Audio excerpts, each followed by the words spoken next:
She never knew her daughter dislikes her drinking until this happened. I had a coaching session this week where a client of mine who has struggled to consistently drink alcohol within the limits she set herself decided to quit for good.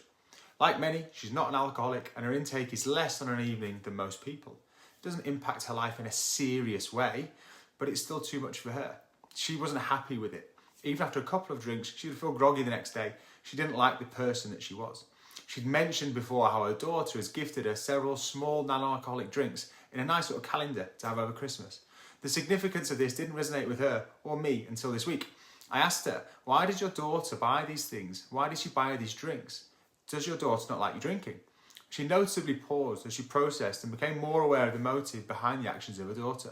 Her daughter had been telling her, in the way that she thought was best, or that she was most comfortable with, that she didn't like her mum drinking. She doesn't like me when I'm drinking. I'm probably quite annoying after I had a few drinks, just like my mum used to be, she said to me. And it hit her. Her actions weren't just impacting the way that she felt, but how others around her felt. I actually feel quite emotional now, I've realised, she said, as she became a little glassy-eyed, considering how her daughter had been feeling and thinking.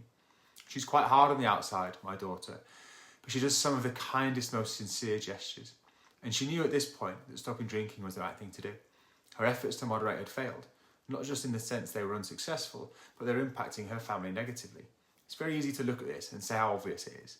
And when we've been acting in a certain way, a way that's not just normal for you, but below what most of society does, with minimal but noticeable side effects, we just keep going. We only really change when the way we think and feel about these actions changes.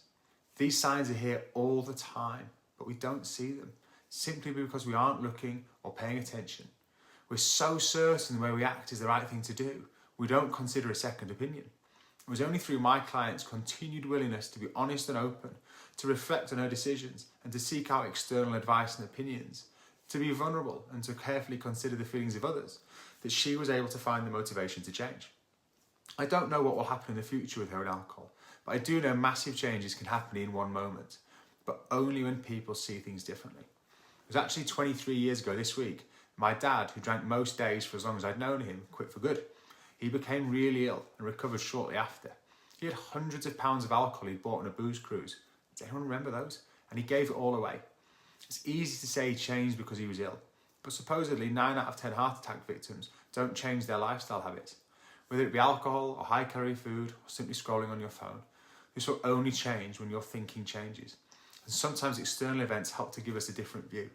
The truth is, it's always there. We will keep getting these messages until we listen and do things differently. Whether that be disliking your own reflection, feeling hungover or tired, being bored of scrolling on your phone, these are all messages available all the time. Are you going to listen? If you found this useful, please give it a like. If you've made a big change, tell us in the comments how you think differently now, because I'd love to hear it. And if you'd like more content like this, please subscribe to our YouTube channel.